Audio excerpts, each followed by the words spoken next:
જય શ્રી કૃષ્ણ। મારી આ ગુજરાતી ચેનલમાં તમારા બધાનો હાર્દિક સ્વાગત છે। તો મિત્રો, અમે તમાને વિનંતી કરીએ છીએ કે આ વિડિયોને અંત સુધી ચોક્કસ જુઓ અને જો તમને અમારી આ કોશિશ પસંદ આવે તો વિડિયોને લાઈક કરો અને નીચે કોમેન્ટમાં જય શ્રી રાધે કૃષ્ણ લખો। અમારી ચેનલને સબસ્ક્રાઇબ કરો અને બેલ આઇકન દબાવો જેથી અમારા નવા પ્રેરણાદાયક વિડિયો સૌથી પહેલા તમારા સુધી પહોંચી શકે। તો ચાલો આગળ વધીએ મિત્રો।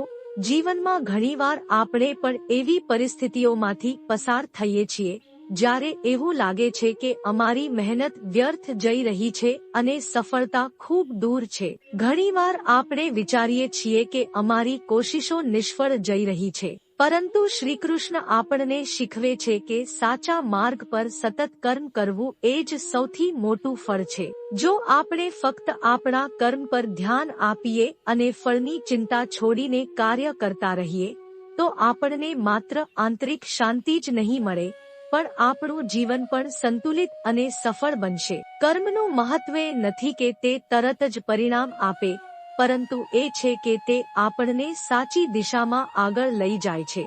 જેમ જેમ આપણે આપણા કર્તવ્ય પર કેન્દ્રિત રહીએ છીએ અને પરિણામની અપેક્ષા છોડીએ છીએ, તેમ તેમ આપણા જીવનમાં સંતોષ અને શાંતિ વધે છે। ભગવાન શ્રીકૃષ્ણે અર્જુનને કહ્યું, જ્યાં સુધી તમે તમારું કર્મ નિસ્વાર્થ ભાવથી અને કોઈ અપેક્ષા રાખ્યા વગર નહીં કરો ત્યાં સુધી તમને સાચી શાંતિ અને સંતોષની પ્રાપ્તિ નહીં થાય। આજનું જીવન પણ એવા જ પડકારોથી ભરેલું છે, સ્વાર્થ અને અપેક્ષાઓ। જ્યારે પણ આપણે કોઈ કાર્ય કરીએ છીએ ત્યારે આપણા મનમાં તેના પરિણામોની ચિંતા રહે છે। અમે ઘણીવાર વિચારીએ છીએ, શું હું સફળ થઈશ કે મને આમાંથી શું લાભ મળશે? આ જ સ્વાર્થ અને અપેક્ષાઓ આપણા કર્મને શુદ્ધ અને નિષ્ઠાપૂર્વક આગળ વધવા દેતા નથી। શ્રીકૃષ્ણે આપણને શીખવ્યું કે જો આપણે કોઈ કાર્ય ફક્ત આશા સાથે કરીએ કે આપણે શું પરિણામ મળશે તો આપણે તે કાર્યનો વાસ્તવિક હેતુ ગુમાવી દેતા હોઈએ છીએ। અપેક્ષાઓ અને ડર છોડીને પૂરી નિષ્ઠા અને સમર્પણથી કર્મ કરવું જોઈએ, આ જ સચ્ચી સફળતાનું રહસ્ય છે। જ્યારે આપણે નિસ્વાર્થ ભાવથી કર્મ કરીએ છીએ ત્યારે તે માત્ર આંતરિક શક્તિ વધારતું નથી પણ આત્મિક સંતોષ અને માનસિક શાંતિ પણ પ્રદાન કરે છે। અર્જુન માટે શ્રીકૃષ્ણનો ઉપદેશ એક નિર્ણાયક ક્ષણ હતો। એમને ભય હતો કે જો તેઓ યુદ્ધ કરશે તો તેના પરિણામો દુઃખદ હશે, પરંતુ ભગવાન શ્રીકૃષ્ણે સમજાવ્યું કે યુદ્ધ કરવું એ જ તેમનું કર્તવ્ય છે અને તેને નિર્ભય અને સંશયમુક્ત રહીને પૂર્ણ કરવું એ જ તેમનું ધર્મ છે। આ ઉપદેશ આજે પણ આપણા જીવનમાં એટલો જ પ્રાસંગિક છે। જ્યારે પણ આપણે મુશ્કેલીઓ અને અવરોધોનો સામનો કરીએ ત્યારે આપણે યાદ રાખવું જોઈએ કે સાચું કર્મ એ છે જે નિષ્ઠા અને સમર્પણથી કરવું જોઈએ, કોઈ પણ ડર કે ચિંતા વિના। પરિણામ આપણા હાથમાં નથી, પરંતુ પ્રામાણિકતા અને નિષ્ઠા સાથે કર્મ કરવું આપણી જવાબદારી છે। શ્રીકૃષ્ણે અર્જુનને એક વધુ મહત્વપૂર્ણ ઉપદેશ આપ્યો, કર્મનું પરમ ઉદ્દેશ્ય ભગવાનની સેવા અને સમર્પણ હોવું જોઈએ। જ્યારે આપણા કર્મોને ઈશ્વરની ઈચ્છા સાથે જોડીએ છીએ ત્યારે તે આપણને આત્મિક શાંતિ અને સંતોષ આપે છે। ઈશ્વર પ્રત્યે શ્રદ્ધા રાખવાથી આપણા કર્મમાં શક્તિ અને હેતુ પ્રગટ થાય છે। જીવનની મુશ્કેલીઓ સામે લડવાની ક્ષમતા પ્રાપ્ત થાય છે। આપણું જીવન વધુ સાર્થક બને છે। શ્રીકૃષ્ણના ઉપદેશ મુજબ કર્મ કરવું એ જ આપણું ધર્મ છે અને જ્યારે આપણે નિસ્વાર્થ ભાવથી કર્મ કરીએ ત્યારે આપણો ઈશ્વર સાથેનો સંબંધ પણ મજબૂત બને છે અને જીવનમાં સાચી શાંતિ પ્રાપ્ત થાય છે। કોઈ પણ કાર્ય, તે નાનું હોય કે મોટું, જો આપણે તેને ઈશ્વર માટે કરીએ તો તે કર્મ પવિત્ર અને ફળદાયી બને છે। શ્રીકૃષ્ણનો એક વધુ મહત્વપૂર્ણ સંદેશ, કોઈ પણ કાર્યને નકારાત્મક દ્રષ્ટિથી ન જોવું। મુશ્કેલીઓ દરેકના જીવનમાં આવે છે। ક્યારેક અપેક્ષાઓ અને નિષ્ફળતાના ડરથી આપણે અશક્ત અને એકલતા અનુભવીએ છીએ, પરંતુ ભગવાન શ્રીકૃષ્ણે આપણને શીખવ્યું કે દરેક પરિસ્થિતિમાં હંમેશા સકારાત્મક અને ધૈર્યશીલ રહેવું જોઈએ। પ્રત્યેક અનુભવ આપણને આત્મસુધાર અને આત્મવિકાસની દિશામાં આગળ વધારે છે. જો આપણે અમારા કર્મોને સંપૂર્ણ નિષ્ઠા અને સમર્પણ સાથે કરી અને તેને ભગવાનની ભક્તિ સાથે જોડીએ તો દરેક સમસ્યાનું સમાધાન સ્વતઃ મળી જાય છે. શ્રી કૃષ્ણે અર્જુનને સમજાવ્યું હતું કે જીવનની ચુનૌતીઓ આપણને આપણી આંતરિક શક્તિઓ ઓળખવાની તક આપે છે. જ્યારે આપણે મુશ્કેલીઓનો સામનો કરીએ ત્યારે તે આપણા કર્મોને યોગ્ય દિશામાં લઈ જવાની અને પોતાને વધુ સારી રીતે વિકસાવવા માટે તક આપે છે. શ્રી કૃષ્ણે અર્જુનને કહ્યું, જીવનની સાચી સફળતા ત્યારે જ પ્રાપ્ત થાય છે જ્યારે આપણે આપણી નૈતિકતા, સમર્પણ અને ઈમાનદારીથી કર્મ કરીએ અને તેને ભગવાન માટે અર્પિત કરીએ. જ્યારે આપણે ભગવાન શ્રીકૃષ્ણના ઉપદેશોને અમારા જીવનમાં અપનાવીએ છીએ ત્યારે આપણે માત્ર શાંતિ અને આત્મસંતોષ જ પ્રાપ્ત કરતા નથી, પરંતુ આપણું જીવન પણ યોગ્ય દિશામાં આગળ વધે છે. શ્રી કૃષ્ણે વધુ એક મહત્વપૂર્ણ વાત કહી, કોઈ પણ કાર્ય, તે નાનું હોય કે મોટું, જો તે ભગવાન માટે કરવામાં આવે તો તે સર્વશ્રેષ્ઠ બની જાય છે. આ ઉપદેશ આપણને શીખવે છે કે દરેક કાર્યને શુદ્ધ હૃદયથી કરવું જોઈએ અને હંમેશા ભગવાન પ્રત્યે ભક્તિ અને સમર્પણ રાખવું જોઈએ. જ્યારે આ માર્ગ પર ચાલીએ ત્યારે સફળતા અને શાંતિ બંને આપણા જીવનમાં સ્વતઃ આવી જાય છે. શ્રી કૃષ્ણના આ ઉપદેશોને જીવનમાં ઉતારવા આપણી સૌથી મોટી જવાબદારી છે, કારણ કે આજ એ સાચો માર્ગ છે જે આપણને માત્ર સફળતા તરફ જ લઈ જાય છે, પણ માનસિક શાંતિ, આત્મવિશ્વાસ અને સંતોષ પણ પ્રદાન કરે છે. કર્મને વધારે ઊંડાણથી સમજવા માટે એક કથા કહે છે. પ્રાચીન સમયની વાત છે. એક નાનકડા ગામમાં વિજય નામનો યુવાન રહેતો હતો. વિજય ગામનો સૌથી ઈમાનદાર અને મહેનતુ વ્યક્તિ માનવામાં આવતો. તે તેની નિષ્ઠા અને કઠોર મહેનત માટે જાણીતો હતો અને આખું ગામ તેનું ખૂબ આદર કરતા. વિજય હંમેશા મહેનત કરતો, પણ તેને ચિંતા રહેતી કે ક્યારેક તો ફળ મળશે જ. તે સતત શ્રમ કરતો, પરંતુ ફળની અપેક્ષા તેની માનસિક શાંતિ ભંગ કરતી. એક દિવસ ગામમાં એક જ્ઞાની ગુરુજી આવ્યા. લોકો તેમના જ્ઞાન અને શિક્ષા માટે દૂર દૂરથી આવતા. જ્યારે વિજયે તેમની વાતો સાંભળી ત્યારે તે ગુરુજીને મળવા માટે ઉત્સુક થયો. વિજય ગુરુજી પાસે ગયો અને પોતાની સમસ્યા જણાવી. તેણે કહ્યું, ગુરુજી, હું હંમેશા મહેનત કરું છું, પણ મને લાગે છે કે મારી મહેનતનું ફળ ક્યારેય મળતું નથી.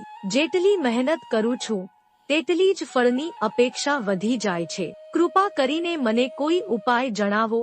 ગુરુજી હસ્યા અને કહ્યું, વિજય, તારી મહેનત સાચી છે, પણ તારી વિચારસરણી ખોટી છે. તું તારી મહેનતનું ફળ ઈચ્છે છે, પણ તારે સમજવું પડશે કે કર્મ એ જ મુખ્ય છે, ફળની ચિંતા ન કરવી એ જ સત્ય છે.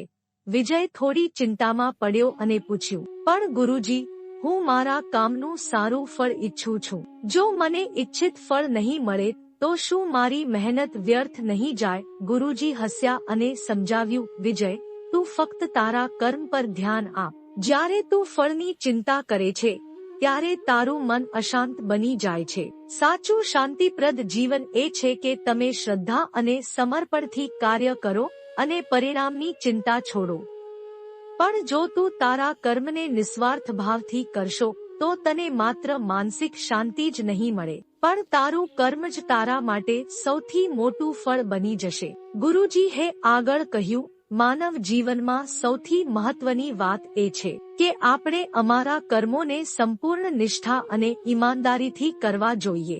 જેમ ખેતરમાં કામ કરતી વખતે ખેડૂતને હળની ધાર પર ધ્યાન આપવું પડે, તેમ તમારે પણ તમારા કર્મ પર ધ્યાન આપવું જોઈએ. તમે જેમ સારું કામ કરશો તેમ સારું ફળ મળશે, પણ તેની ચિંતા કરવી નહીં. જ્યારે તું ફળની ચિંતા છોડશે ત્યારે તારા કામમાં આનંદ અને સંતોષ આવશે. આ જ જીવનનો સાચો સાર છે. વિજય હવે ગુરુજીની વાતોને સમજી રહ્યો હતો. એમને અનુભૂતિ થઈ કે અત્યાર સુધી જેટલું કામ કર્યું હતું તે હંમેશા ફળની ચિંતા કરતા કર્યું હતું, અને આ જ કારણે તેને કદી પૂર્ણ સંતોષ પ્રાપ્ત થયો નહીં. ગુરુજીના ઉપદેશોએ તેની આંખો ખોલી દીધી. વિજયે સંકલ્પ કર્યો કે હવે તે માત્ર સત્યતા અને નિષ્ઠાથી પોતાનું કાર્ય કરશે, બિના ફળની ચિંતા કર્યા. ગુરુજીએ વિજયને વધુ એક ઉદાહરણ આપ્યું. જેવી રીતે એક ખેડૂત તેના ખેતરમાં બીજ વાવે છે અને તે ઉગે તે માટે પ્રકૃતિ પર ભરોસો રાખે છે, તેમ જ તમારે તમારા કર્મ કરવા જોઈએ. ખેડૂત બીજ વાવીને રોજ તેની સંભાળ લે છે, પણ તે કદી પણ આ ચિંતા કરતો નથી કે ફળ ક્યારે આવશે. આ જ જીવનનું મોટું સત્ય છે. કર્મ કર, પણ ફળની ચિંતા ન કર. વિજય જાણતો હતો કે જો તે સાચા માર્ગે પરિશ્રમ કરશે તો જેમ ખેતર જરૂર ફળ આપશે, એકદમ એ જ રીતે જ્યારે તું તારા કર્મને સાચા દિલથી કરશે ત્યારે સફળતા સ્વયં તારા જીવનમાં આવશે. વિજય ગુરુજીની વાતોને ઊંડાણપૂર્વક સાંભળી અને સમજી. હવે તે પહેલાની જેમ માત્ર ફળ વિશે વિચારતો નહોતો. તેની સંપૂર્ણ ઉર્જા અને ધ્યાન તેના કર્મમાં લગાવી દીધું. વિજય તેના કાર્યમાં માત્ર સમર્પણ અને નિષ્ઠા જ નહીં, પરંતુ બીજા લોકોની મદદ કરવાનું પણ શરૂ કર્યું. તેની મહેનત માત્ર વ્યક્તિગત વિકાસ સુધી સીમિત ન રહી, પરંતુ તેને માનસિક શાંતિ અને સંતોષ પણ મળ્યો. એમને સમજાયું કે જ્યારે તે ફળની ચિંતા છોડીને માત્ર કર્મ પર ધ્યાન કેન્દ્રિત કરે છે, ત્યારે જીવન ખૂબ સરળ અને આનંદમય બની જાય છે. થોડીક વખત પછી ગામલોકો વિજયમાં આવેલા પરિવર્તનને જોવા લાગ્યા. તેમણે જોયું કે હવે તે પહેલા કરતા વધુ ખુશ, શાંત અને આત્મવિશ્વાસથી ભરેલો બન્યો હતો. તેના કર્મમાં કોઈ તણાવ કે સંકોચ નહોતો. તેના શ્રમમાં નિપુણતા અને સરળતા આવી ગઈ હતી જે જુઓ તે વ્યક્તિ માટે પ્રેરણારૂપ બની ગઈ.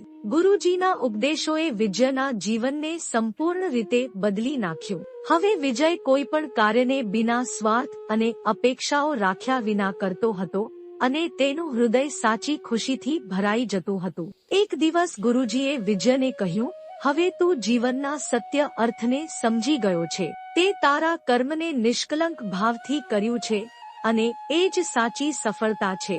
જે લોકો ભગવાન પર વિશ્વાસ રાખે છે અને જેમનું હૃદય ભગવાન પ્રત્યે સમર્પિત હોય છે, તેઓ ક્યારે હારતા નથી. મિત્રો, જો તમને આ પ્રયત્ન પસંદ આવ્યો હોય તો મારી ચેનલ નોલેજ શેરિંગ જયશ્રીને સબસ્ક્રાઇબ કરો ને આ વિડીયોને લાઈક કરો. ચાલો આગળ વધીએ. વિજય ગુરુજીનો આભાર વ્યક્ત કર્યો અને જીવનને આ નવા દૃષ્ટિકોણ સાથે જીવવાનો સંકલ્પ કર્યો. આ રીતે ગુરુજીના ઉપદેશોએ વિજયના જીવનમાં સંજીવની જડીબુટ્ટી જેવું કામ કર્યું અને તેણે માત્ર પોતાના કર્મને ઉત્તમ બનાવ્યું નહીં, પરંતુ જીવનને પણ વધુ શક્તિશાળી અને સંતોષકારક બનાવી દીધું. આ ઉપદેશ આજે પણ તેટલો જ પ્રાસંગિક છે. જો આપણે આપણા કર્મોને ઈમાનદારી, નિષ્ઠા અને ભગવાન પ્રત્યે સમર્પણ ભાવ સાથે કરીએ તો આપણે ન માત્ર સફળતા મેળવશું, પણ સાથે જ માનસિક શાંતિ, આત્મવિશ્વાસ અને સંતોષ પણ મેળવશું. આ જ જીવનનો સૌથી શક્તિશાળી સંદેશ છે. તમે જે વિચારો છો તમે એ જ બની જાઓ છો. આ જ ઉપદેશ વિજયને ગુરુજી દ્વારા આપવામાં આવ્યો હતો. જ્યારે તે જીવનની પરેશાનીઓમાં ભય અને શંકાને પોતાના મનમાં પાડી રહ્યો હતો. ગુરુજીએ વિજયને કહ્યું, તમારું મન તમારા પર ખૂબ પ્રભાવ પાડે છે અને જો તમે તમારા વિચારોને સાચી દિશામાં લગાવો તો તમારી શક્તિ પણ અપાર બની શકે છે. માનવનું મન તેની વાસ્તવિકતા સર્જે છે. જ્યારે આપણે નકારાત્મક વિચારો અને ડરને આપણા મનમાં સ્થાન આપીએ છીએ, ત્યારે આપણા કર્મો અને જીવન પણ એ જ દિશામાં આગળ વધે છે. પરંતુ જ્યારે આપણે સકારાત્મકતા, વિશ્વાસ અને નિષ્ઠા સાથે આપણા મનને સંસ્કારિત કરીએ, ત્યારે આપણા કર્મો સ્વયં યોગ્ય દિશામાં આગળ વધે છે. આ સિદ્ધાંત માત્ર વિજય માટે જ નહીં, પરંતુ આપણા સૌ માટે પણ અત્યંત મહત્વપૂર્ણ છે, કારણ કે આપણા વિચારો જ આપણા જીવનની દિશા નક્કી કરે છે. જો આપણે આપણા વિચારોને યોગ્ય દિશામાં વાળીએ તો આપણા કર્મો પણ એ જ દિશામાં આગળ વધશે અને આપણે આપણા લક્ષ્યોને પ્રાપ્ત કરી શકીશું. ભગવાન શ્રીકૃષ્ણના ઉપદેશનો એક વધુ મહત્વપૂર્ણ ભાગ હતો, સચોટ ધ્યાન અને સમર્પણ સાથે કાર્ય કરો. શ્રીકૃષ્ણે અર્જુનને કહ્યું હતું, જો તું કોઈ કાર્ય શરૂ કરે તો તે સંપૂર્ણ સમર્પણથી પૂરું કર. કારણ આપણે જીવનમાં અમુક કાર્યો અધૂરા હોડીએ છીએ, કારણ કે આપણી ધ્યાન શક્તિ બગડે છે અથવા આપણું મન બીજા પ્રભાવોમાં ખેંચાઈ જાય છે. ભગવાન શ્રી કૃષ્ણે આપણને શીખવ્યું છે કે કોઈ પણ કાર્યમાં સંપૂર્ણ ધ્યાન અને સમર્પણ હોવું જ જોઈએ, કારણ કે સફળતાની ચાવી એ છે કે આપણે દરેક કાર્યને સાવધાનતા અને એકાગ્રતાથી પૂર્ણ કરીએ. આપણા રોજબરોજના જીવનમાં પણ આવું જ થાય છે. ચાહે અમે કોઈ નાનું કામ કરી રહ્યા હોઈએ કે મોટો નિર્ણય લઈ રહ્યા હોઈએ, જો આપણે તેને પૂરી એકાગ્રતા અને સમર્પણ ભાવથી કરીએ તો આપણું જીવન પણ શાંતિ અને સંતોષથી ભરાઈ જશે. ભગવાન શ્રી કૃષ્ણે એક વધુ મહત્વપૂર્ણ વાત શીખવી, વર્તમાનમાં જીવો અને ખુશ રહો. હંમેશા આપણે ભવિષ્ય વિશે ચિંતિત રહીએ છીએ અથવા ભૂતકાળની ભૂલોને લઈને પસ્તાવો કરીએ છીએ, પરંતુ શ્રી કૃષ્ણે અમને શીખવ્યું છે કે જીવનનો સાચો આનંદ વર્તમાનમાં છે. તેથી આપણે જે પણ કામ કરી રહ્યા હોઈએ તેમાં સંપૂર્ણ ધ્યાન આપવું જોઈએ અને તે ક્ષણનો સંપૂર્ણ આનંદ માણવો જોઈએ. આપણે જે સમય જીવી રહ્યા છીએ તે જ સૌથી મહત્વપૂર્ણ છે. જો આપણે હંમેશા ભવિષ્ય અથવા ભૂતકાળમાં ખોવાઈ જઈએ તો આપણે વર્તમાનનું મહત્વ સમજી શકતા નથી. શ્રી કૃષ્ણના ઉપદેશથી અમે શીખી શકીએ છીએ કે આપણે આપણી સંપૂર્ણ ઉર્જા અને ધ્યાન વર્તમાન પર કેન્દ્રિત કરવું જોઈએ, કારણ કે વર્તમાન જ આપણા હાથમાં છે. જ્યારે આપણે વર્તમાનમાં સંતોષ અને આનંદ અનુભવીએ છીએ ત્યારે આપણે આપણા ભવિષ્યને પણ વધુ સુંદર બનાવી શકીએ છીએ. તારું મારું કરતા એક દિવસ ચાલ્યા જવાનું છે. જે પણ કમાએ તે અહીં રહી જવાનું છે. કંઈક સારા કામ કરી લે, કારણ કે એ જ તારા સાથે જવાનું છે. રડવાથી તો આંસુ પણ પરાયા થઈ જાય છે, પરંતુ સ્મિતથી પરાયા પણ પોતાના થઈ જાય છે. મને તે સંબંધો ગમે છે જેમાં માણસ માટે નહીં પણ માનવતા માટે જગ્યા હોય. સમૃદ્ધ વ્યક્તિ તેની હિસ્સેદારીને જુએ છે, પરંતુ સાચા વ્યક્તિ તેની દયાળુતા અને નમ્રતા ઓળખાય છે. શ્રી કૃષ્ણ કહે છે, ન કોઈના મૃત્યુ માટે શોક કરો, ન કોઈ સંબંધના વિયોગ માટે દુઃખી થાઓ. તમે જેના વિયોગમાં વ્યથિત થાઓ છો તે લોકો તમારા વિના પણ જીવનમાં આગળ વધતા જ હોય છે. એક મિત્ર થોડા દિવસ રડે છે, ભાઈ થોડા વધુ દિવસ, પત્ની થોડું વધારે અને માતા સૌથી વધુ દુઃખી થાય છે. પણ ધીરે ધીરે બધાના આંસુ સુકાઈ જાય છે અને તેમના જીવનમાં નવા સપનાઓની રોશની ફરીથી ચમકવા લાગે છે. મિત્રો, જ્યારે પણ મન વ્યથિત થાય, જીવનમાં દિશાહીનતા અનુભવાય, સાચા માર્ગદર્શનની જરૂર હોય કે પોતાના અસ્તિત્વની સમજ મેળવવી હોય તો શ્રીમદ ભગવદ્ ગીતાનો અધ્યયન કરો. ગીતા જીવન માટે શ્રેષ્ઠ માર્ગદર્શક ગ્રંથ છે. દરેક વાર ગીતા વાંચો અને દરેક વાર જીવનને જોવા માટે એક નવો દ્રષ્ટિકોણ મળશે અને કંઈક નવું શીખવા મળશે. જ્યારે નજીકના લોકો દુઃખ આપે અને જ્યારે માણસ સંપૂર્ણ એકલો પડી જાય ત્યારે તેને પોતે જ પોતાના માટે ઊભું રહેવું પડે, પોતાની મુશ્કેલીઓ સામે લડવું પડે. જેલમાં જેનો જન્મ થાય, શિશુ વયે માતા દેવકીને છોડવા પડે, યશોદાજીને ત્યાં ઉછેર થાય, બાળપણમાં મામા કંસનો વધ કરવો પડે, સો ગાળો સહન કરીને શિશુપાલનો વધ કરે, રાધા અને ગોપીઓનો અંતરનો પ્રેમ છતાં બધાને મૂકીને દ્વારિકા આવે, દ્વારકામાં સુદામા જેવા મિત્રનું સ્વાગત પણ કરે અને 56 ભોગ મૂકી તંદુર આરોગે. આવા તો અનેક કર્મો દ્વારા ભગવાન શ્રીકૃષ્ણએ પોતાના જીવન દ્વારા લોકોને કર્મનો સિદ્ધાંત સમજાવ્યો છે. આવા ભગવાન શ્રીકૃષ્ણ જ્યારે કુરુક્ષેત્ર રણભૂમિમાં અર્જુનના સારથી બની યુદ્ધભૂમિ ઉપર જ શસ્ત્રો હેઠા મૂકી વિષાદ કરે ત્યારે કર્મ, ભક્તિ, જ્ઞાન યોગના માધ્યમથી માત્ર અર્જુનને નહીં પરંતુ સમગ્ર વિશ્વને જાણે સંદેશો આપે છે. ભગવાન શ્રીરામએ મર્યાદા પુરુષોત્તમ છે તો ભગવાન શ્રીકૃષ્ણએ પૂર્ણ પુરુષોત્તમ છે. ભગવાન રામના જીવનમાંથી લોકોને આદર્શ જીવનની પ્રેરણા મળે છે તો શ્રીકૃષ્ણ પાસેથી તમામ પ્રકારની નીતિ શીખવા મળે છે. કૌરવો અને પાંડવો વચ્ચે સર્જાયેલી કટોકટીની વેળાએ પણ પૂર્ણ પુરુષોત્તમ અને યોગેશ્વર એવા શ્રીકૃષ્ણ અર્જુનને સ્વધર્મ ભીખુમ કરવા ગીતારૂપી જ્ઞાનગંગા વહાવી અર્જુનને માત્ર શરીર નહીં આત્મા અને પરમાત્માનું જ્ઞાન આપે છે. એક સમયે જ્યારે અર્જુનના પ્રશ્નોના જવાબ આપવા ભગવાન શ્રીકૃષ્ણ વિરાટ સ્વરૂપ ધારણ કરે છે. અર્જુન કહે છે કે એ તો બરાબર, પરંતુ મારા વડીલો ગુરુઓ સામે હું હથિયાર કેમ ઉપાડું? કૃષ્ણ કહે છે કે આ તારો મોહ છે. જન્મ અને મૃત્યુ તો થવાનું જ છે.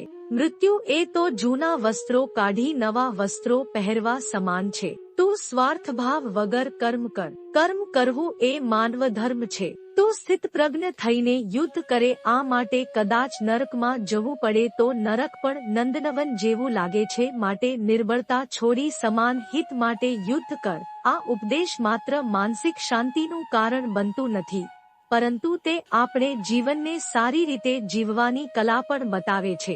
શ્રી કૃષ્ણનો આ ઉપદેશ જીવનના દરેક તબક્કે પ્રાસંગિક છે, કારણ કે જ્યારે આપણે દરેક ક્ષણને સંપૂર્ણ નિષ્ઠા અને સમર્પણ સાથે જીવીએ છીએ ત્યારે આપણે ખરેખર ભગવાનની કૃપા અને માર્ગદર્શન સાથે જોડાયેલા રહીએ છીએ. જ્યારે આપણે વર્તમાનમાં જીવવાનો પ્રયત્ન કરીએ છીએ ત્યારે આપણે આત્મવિશ્વાસથી ભરાઈ જઈએ છીએ અને આ વિશ્વાસ આપણને આપણા કાર્યોમાં સફળતા પ્રાપ્ત કરવામાં મદદ કરે છે. શ્રી કૃષ્ણના આ સંદેશ આપણે એ પણ શીખવે છે કે જીવનમાં કંઈ પણ સ્થિર નથી અને પરિવર્તન અનિવાર્ય ભાગ છે. જે કંઈ પણ થઈ રહ્યું છે તે એક પ્રક્રિયા છે અને આપણે તેનો ભાગ બનવું જોઈએ, કોઈ પણ ચિંતા વિના. ભગવાન શ્રી કૃષ્ણએ આ વિશે પણ કહ્યું હતું કે જીવનમાં જે કંઈ પણ થઈ રહ્યું છે તેનો ઉદ્દેશ્ય આપણા આત્મિક વિકાસ માટે છે.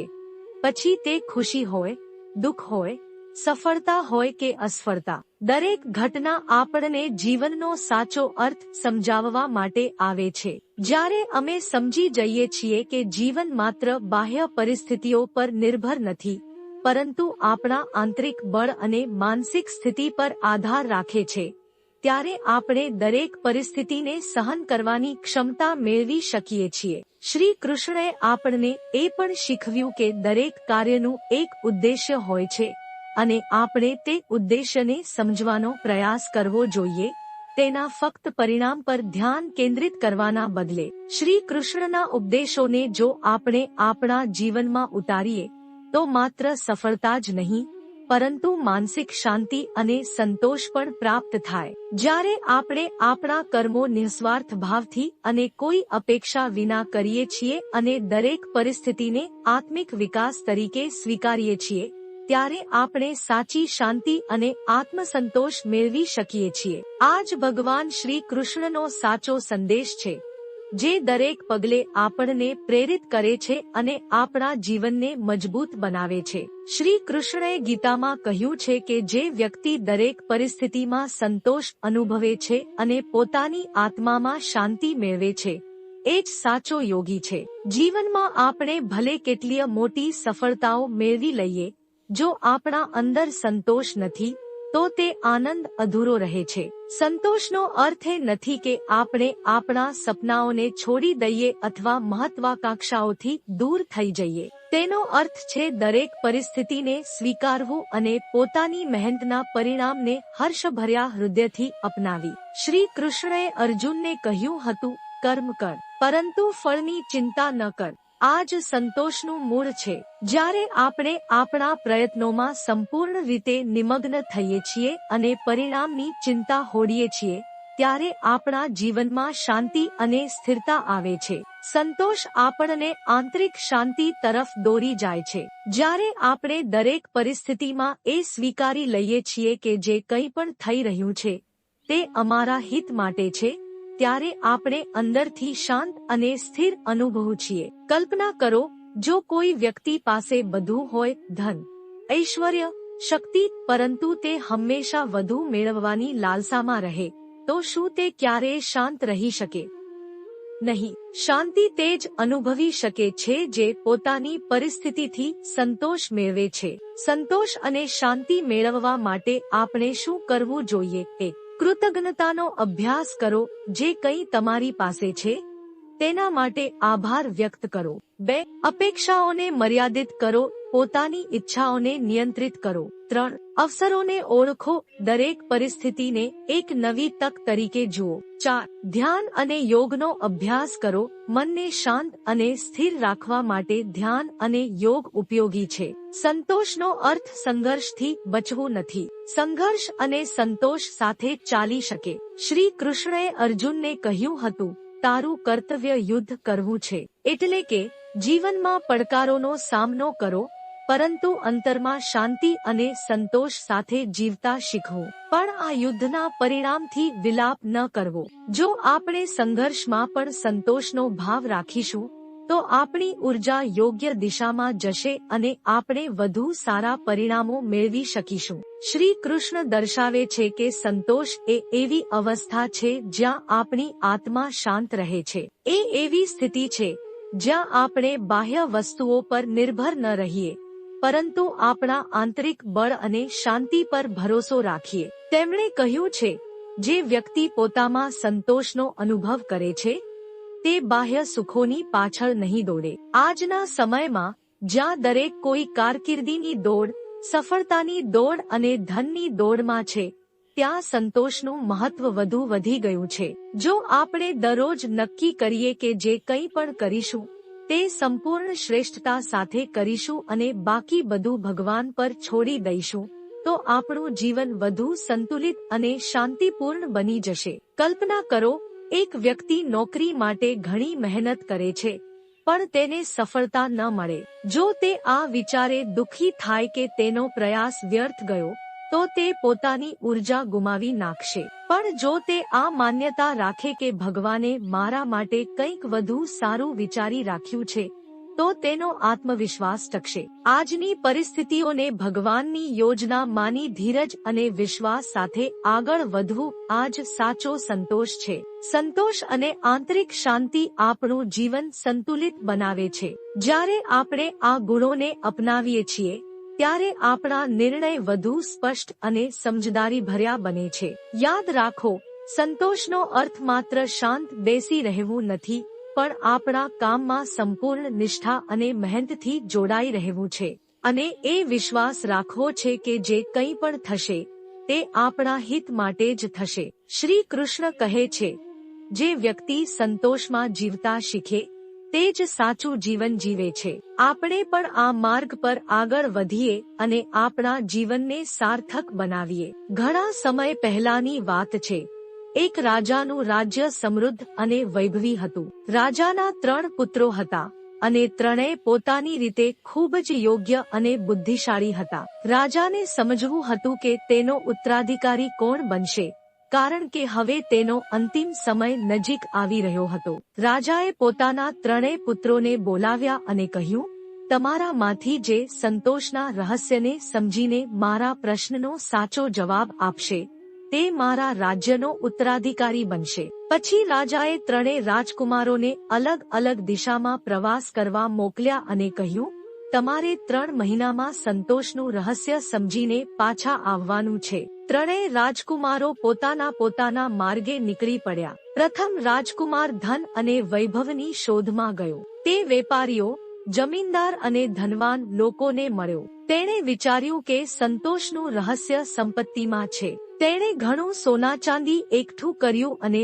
3 મહિના પછી ખુશખુશાલ પોતાના પિતા પાસે પાછો ફર્યો. તેણે રાજાને કહ્યું, પિતાજી, સંતોષનું રહસ્ય ધનમાં છે. મેં જેટલું ધન ઈચ્છ્યું એટલું મેળવી શક્યો અને હવે હું સંપૂર્ણ રીતે ખુશ છું. બીજો રાજકુમાર જ્ઞાન અને વિદ્યા પ્રાપ્ત કરવા નીકળી પડ્યો. તેણે વિદ્વાનો, ગુરુઓ અને ઋષિઓ પાસેથી જ્ઞાન મેળવ્યું. તેણે શાસ્ત્રો અને ગ્રંથોનો અભ્યાસ કર્યો. તેને લાગ્યું કે સાચો સંતોષ જ્ઞાનમાં છુપાયેલો છે. જ્યારે 3 મહિના પૂરા થયા ત્યારે તે રાજા પાસે પાછો ફર્યો અને કહ્યું, પિતાજી, સંતોષનું રહસ્ય જ્ઞાનમાં છે. હું જેટલું શીખ્યો એટલી મારા આત્માને શાંતિ આપી. ત્રીજો રાજકુમાર સામાન્ય ગ્રામ્ય જીવન તરફ ગયો. તેણે ખેડૂતો, મજૂરો અને સામાન્ય લોકો સાથે સમય વિતાવ્યો. તેણે જોયું કે તેઓ મર્યાદિત સંસાધનો હોવા છતાં ખુશ છે. તેમણે પોતાની મહેનતથી જે મેળવ્યું તેનાથી સંતોષ અનુભવ્યો. રાજકુમારે સમજ્યું કે સંતોષ બહારની વસ્તુઓમાં નથી, પરંતુ આંતરિક કાર્ય અને કૃતજ્ઞતામાં છે. 3 મહિના વીતી ગયા અને ત્રીજો રાજકુમાર પણ પાછો ફર્યો. રાજાએ તેને પૂછ્યું, સંતોષનું રહસ્ય શું છે? ત્રીજા રાજકુમારે જવાબ આપ્યો, પિતાજી, સંતોષનું રહસ્ય આપણી અંદર છે. તે આપણા દ્રષ્ટિકોણ પર આધાર રાખે છે. અમે જે કંઈ છે તેને સ્વીકારીને અને કૃતજ્ઞતાથી જીવવું જોઈએ. ધન અને જ્ઞાન મહત્વપૂર્ણ છે, પણ જો મનમાં શાંતિ ન હોય તો તેનો કોઈ અર્થ નથી. મેં શીખ્યું કે સંતોષ મેળવવા માટે આપણે વર્તમાનમાં જીવવું જોઈએ અને જે કંઈ છે તેની કદર કરવી જોઈએ. રાજાએ આ સાંભળીને ત્રીજા રાજકુમારને ગળે લગાવી દીધો અને કહ્યું, તે સાચે જ સંતોષનું રહસ્ય સમજ્યું છે. ધન અને જ્ઞાન મહત્વપૂર્ણ છે, પરંતુ સાચો સંતોષ અંદરથી આવે છે. તું મારા ઉત્તરાધિકારી બનવાને લાયક છે. આ ઘટનાએ સમગ્ર રાજ્યના લોકો માટે એક મહત્વપૂર્ણ શીખ આપી. તેમને સમજાયું કે સંતોષ બહારની વસ્તુઓમાં નથી, પણ આપણા દ્રષ્ટિકોણ અને વિચારોમાં છે. તૃતીય રાજકુમારે પોતાના શાસનકાળ દરમિયાન હંમેશા લોકોને દેખાડ્યું કે ખરેખર ખુશી બાહ્ય સિદ્ધિઓમાં નથી, પરંતુ આંતરિક સંતોષ અને શાંતિમાં છે. આ કથા અમને શીખવે છે કે જીવનમાં સાચો સંતોષ મેળવવા માટે આપણું ધ્યાન બાહ્ય વસ્તુઓ પાછળ દોડાવવાને બદલે આપણી આંતરિક શાંતિ અને આત્મસંતોષ તરફ લગાવવું જોઈએ. સંતોષનો અર્થ છે આપણે જે કંઈ છે તેને સ્વીકારવું અને દરેક પરિસ્થિતિમાં શાંતિમાં રહેવું. શ્રી કૃષ્ણ ગીતામાં કહે છે, જે વ્યક્તિ પોતાના મન પર નિયંત્રણ મેળવે છે તે સાચો વિજેતા છે. બહારના શત્રુને હરાવવું સરળ છે, પણ મનને કાબૂમાં લેવું સૌથી મુશ્કેલ છે. મનુષ્યનું મન ખૂબ ચંચળ હોય છે. તે એક ક્ષણ કંઈક ઈચ્છે છે અને બીજી ક્ષણે તે સંપૂર્ણ વિરુદ્ધ વિચારે છે. આત્મનિયંત્રણનો અર્થ છે આપણા વિચારો અને ઈચ્છાઓને યોગ્ય દિશામાં વાળવા માટે નિયંત્રણ રાખવું. આ એક ખૂબ જ મહાન શક્તિ છે, જે આપણને આપણી કમીઓ પર વિજય મેળવવામાં મદદ કરે છે. જો કોઈ વ્યક્તિ પોતાની ઈચ્છાઓ પર નિયંત્રણ મેળવી શકતો નથી, તો તે જીવનનું સંતુલન ગુમાવી શકે છે. શ્રી કૃષ્ણે કહ્યું હતું કે મનુષ્ય પોતાની ઇન્દ્રિયોના સ્વામી બનવું જોઈએ. જો કોઈ વ્યક્તિ ગુસ્સે થાય અને વિચાર વગર પ્રતિક્રિયા આપે, તો તે માત્ર સંબંધોને બગાડી શકે છે જ નહીં, પણ પોતાનું પણ નુકસાન કરી શકે છે. પણ જો તે જ વ્યક્તિ આત્મનિયંત્રણનો અભ્યાસ કરે, તો તે પોતાની ઉર્જાને સકારાત્મક દિશામાં વાળી શકે છે. મિત્રો, આત્મનિયંત્રણ જીવનમાં લાવવા માટે 3 મુખ્ય બાબતો અપનાવવી જોઈએ. 1. જાગૃતતા. જ્યારે પણ કોઈ નકારાત્મક વિચાર કે ભાવના આપણા મનમાં આવે ત્યારે આપણે તેને ઓળખવી જોઈએ. 2. અનુશાસન. જેનાથી આપણને આપણી ઈચ્છાઓ અને લાલસાઓ પર કાબૂ મેળવવામાં મદદ મળે. 3. ધ્યાન અને યોગ. શ્રી કૃષ્ણ કહે છે કે ધ્યાન અને સાધના એવા માર્ગો છે જે મનને શાંત કરે છે અને આત્માને મજબૂત બનાવે છે. જ્યારે આપણે ધ્યાનનો અભ્યાસ કરીએ ત્યારે આપણું મન શુદ્ધ થાય છે અને વિચાર શ્રેણી સ્પષ્ટ બને છે. આત્મનિયંત્રણનો એક બીજો પાસો છે આપણા સમય અને ઉર્જાનો યોગ્ય ઉપયોગ. ઘણી વખત આપણે અમારી ઉર્જા બિનજરૂરી વસ્તુઓમાં બગાડી દઈએ છીએ. આથી જીવનમાં સાચા સંતોષ માટે આત્મનિયંત્રણ, શિસ્ત અને આત્મજ્ઞાન એ સૌથી મહત્વપૂર્ણ છે. તો મિત્રો, આજના વિડીયોમાંથી તમને ખૂબ જ ઉપયોગી માહિતી મળી જશે, તો વિડીયોને લાઈક કરી, શેર કરી તેમજ મારી આ ચેનલને સબસ્ક્રાઇબ કરજો, જેથી તમને આવી નવી માહિતી મળતી રહે. તો મિત્રો, આવા જ વિડીયો જોવા માટે ફરીથી મળીશું. ત્યાં સુધી તમારું ધ્યાન રાખજો. અત્યારે જુઓ અને હંમેશા ખુશ રહેજો. ક્યારેક તમારા માટે તો ક્યારેક તમારા પરિવાર માટે. જય શ્રી કૃષ્ણ.